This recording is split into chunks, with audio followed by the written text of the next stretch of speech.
आज हम बनाएंगे बटर स्कॉच आइसक्रीम। पूरे 5 स्टार होटल वाली बटर स्कॉच आइसक्रीम की रेसिपी लेके आई हूँ आपके लिए। तो आप बहुत ही महंगी खरीद के खाते हैं, क्यों ना उसको बहुत ही आसानी से हम घर पे बना सके। और ये आइसक्रीम खाने में इतनी ज्यादा टेस्टी लगती है कि आप बाहर की आइसक्रीम खाना बंद कर देंगे अगर आप इसको एक बार घर पे बनाएंगे। और बनाना बहुत ही आसान है, इसमें कोई भी रॉकेट साइंस नहीं है। तो आपको जो इसको रेडी करना है ना, रेडी करने में आपको इसको मात्र 10 से 15 मिनट ही लगेंगे और डिलीशियस आइसक्रीम बनके रेडी हो जाएगी। तो अगर आपको वीडियो अच्छी लगे तो वीडियो को लाइक शेयर जरूर करें, चैनल को सब्सक्राइब करना बिल्कुल ना भूलें। और इसमें मैं आपके साथ कुछ टिप्स एंड ट्रिक्स भी शेयर करूंगी। तो चलिए शुरू करते हैं आज की इस वीडियो को। तो सबसे पहले जो बटर स्कॉच आइसक्रीम होती है उसमें सबसे मेन जो इंग्रेडिएंट है वो है बटर स्कॉच क्रंच। तो बटर स्कॉच क्रंच बनाने के लिए सबसे पहले हम यहाँ पे लेंगे आधा कप चीनी, पैन में डालेंगे, गैस का फ्लेम एकदम लो रखेंगे और चीनी को मेल्ट होने देंगे।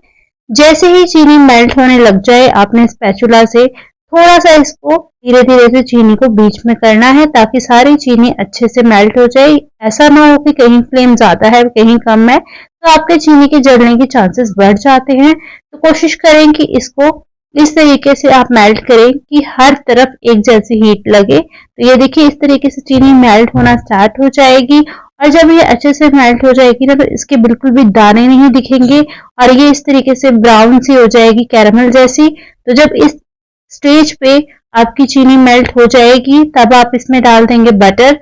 बटर थोड़ा सा ही डालना है, यहाँ पे मैंने बिल्कुल थोड़ा सा बटर डाला है। तो जब बटर मेल्ट हो जाएगा, हमें पहले बटर को अच्छे से मेल्ट करना है।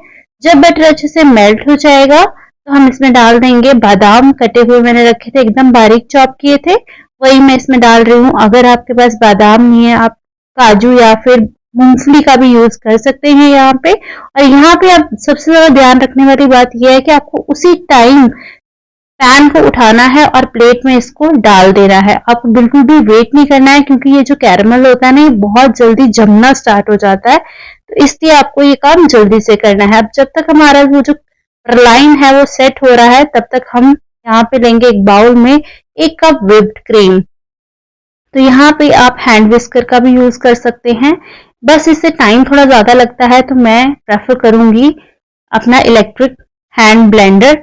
तो इससे जो है 2-3 मिनट में ही हमारी जो क्रीम है वो फ्रॉदी होके रेडी हो जाएगी। तो मैं 2-3 मिनट ही इसको ब्लेंड करूंगी। और जो हमें ये क्रीम है ना स्टिफ पिक्स तक नहीं लेके जानी है, हमें थोड़ी सी फ्रॉदी करनी है बट थोड़ी सी लिक्विड फॉर्म में ही रखनी है। तो आप यहाँ पे देख सकते हैं इस तरीके से मुझे थोड़ी सी लिक्विड सी ही क्रीम चाहिए अभी। तो इस स्टेज पे आप इसमें चीनी डाल दें, पिसी हुई चीनी का यूज करें। तो पिसी हुई चीनी को ना छान लें और उसका यूज कर सकते हैं, या फिर अगर आपके पास कैरमल बना हुआ पड़ा है ना तो आप कैरमल भी डाल सकते हैं। तो ये देखिए मेरे पास कैरमल था तो मैं इसमें कैरमल डालूंगी क्योंकि जो बटर स्कॉच आइसक्रीम होती है ना उसमें कैरमल क्रंच एंड कैरमल का जो फ्लेवर है ना बहुत ही अच्छा लगता है और पूरी मार्केट स्टाइल, रेस्टोरेंट स्टाइल आपकी आइसक्रीम बनके रेडी होती है। अब इसको ना पहले स्पैचुला से आपको मिक्स कर लेना है अच्छे से क्रीम के अंदर और फिर से इसमें आपको हैंड ब्लेंडर चलाना है। और इस टाइम आपको कुछ सेकंड्स के लिए चलाना है ताकि ये कैरमल ना पूरी क्रीम में अच्छे से मिक्स हो जाए। और जब ये अच्छे से मिक्स हो जाएगा तो आप देखेंगे ना इसका कलर जो है हल्का सा पेल येलो सा हो जाएगा यहाँ पे।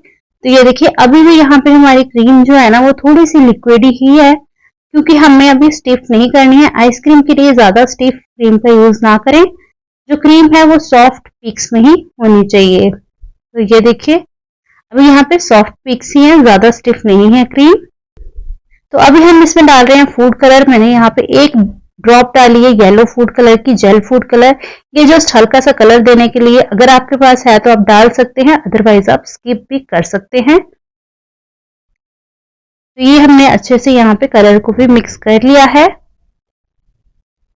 तो अभी मैं इसको रखने वाली हूँ एक साइड में और जो हमने प्रलाइन सेट होने के लिए रखा था उसको हम देख लेते हैं क्या वो सेट हो चुका है।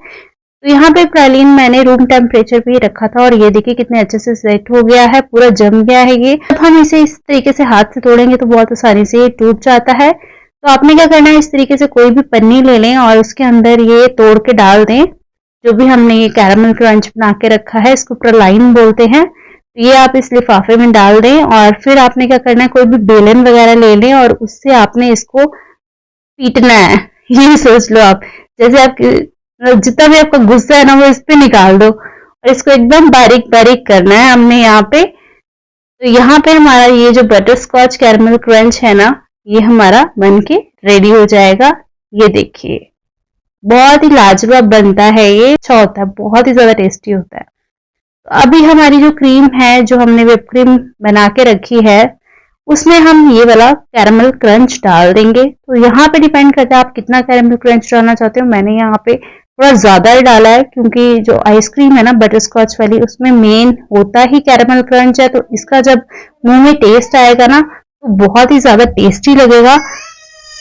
तो अब हमारा ये जो बैटर है आइसक्रीम का बन के रेडी है। अब मैंने यहाँ पे एक कांच का बॉक्स लिया है, आपको कोई भी एयर टाइट कंटेनर ले लेना है। अगर आपके पास प्लास्टिक का है तो प्लास्टिक का ले ले। और यहाँ पे इस बैटर को लेवल करने के बाद हमने इसको फिर से बटर स्कॉच क्रंच से गार्निश कर दिया है ताकि ये देखने में भी अच्छी लगे, पता तो चले कि ये बटर स्कॉच आइसक्रीम है। और फिर हमने इसको ऊपर बेकिंग पेपर लगाया है क्योंकि बेकिंग पेपर से ना बहुत कम चांसेस होते हैं इसमें आइस क्रिस्टल्स आने के। तो यहाँ पे मैंने बेकिंग पेपर लगा दिया है और इसके ऊपर फिर से हम इसका ढक्कन लगा देंगे जो कि एयर टाइट होगा। तो एयर टाइट ढक्कन वाला ही डब्बा ले, तभी आपके जो आइसक्रीम है वो अच्छी बनेगी और इसमें बिल्कुल भी आइस क्रिस्टल्स नहीं आएंगे। और इसको मैं फ्रीज कर लूंगी कम से कम 8 घंटे के लिए। मैंने इसको ओवरनाइट रखने के बाद अगले दिन जब इसको मैंने खोला तो ये देखिए आपको खुद ही पता चल जाएगा, आपको देखने से ही पता चल जाएगा कि आइसक्रीम कितनी अच्छी सेट हुई है। ये देखिए वाओ, लग रही है ना पूरी मार्केट वाली आइसक्रीम। कोई नहीं बता पाएगा कि ये आपने मार्केट से नहीं लाई है, घर पे बनाई है। तो इसको आप एक बार जरूर ट्राई करें, बहुत ही ज्यादा टेस्टी बनती है ये। और ये देखिए इसका स्कूप कितना अच्छा बन रहा है। जब आपकी आइसक्रीम का स्कूप अच्छा बने ना, इसका मतलब है आपकी आइसक्रीम है ना जो परफेक्ट बनी है। तो ये देखिए देखने में ही इतनी सुंदर लग रही है, खाने में तो वाह बड़ी ही लाजवाब बनी थी ये। और आप एक बार ये बटर स्कॉच की रेसिपी जरूर ट्राई करके देखिए, आपको बहुत मजा आएगा। अब आप इसको गार्निश कर सकते हैं, या तो क्रंच से कर दे, बटर स्कॉच क्रंच से। पर मैंने यहाँ पे बारीक बारीक बादाम काटे थे, चॉप किए थे, तो मैं उसी से ही इसको गार्निश कर रही हूँ। और ये खाने में तो बहुत ही ज्यादा मजेदार थी, मेरे से तो रुका नहीं गया, मैंने फटाफट से इसको खाना स्टार्ट कर दिया। आप ये रेसिपी जरूर ट्राई करें और मुझे कमेंट करके जरूर बताना कि आपकी ये रेसिपी कैसी बनी। तो चलिए मिलते हैं नेक्स्ट वीडियो में नेक्स्ट रेसिपी के साथ, तब तक के लिए बाय बाय।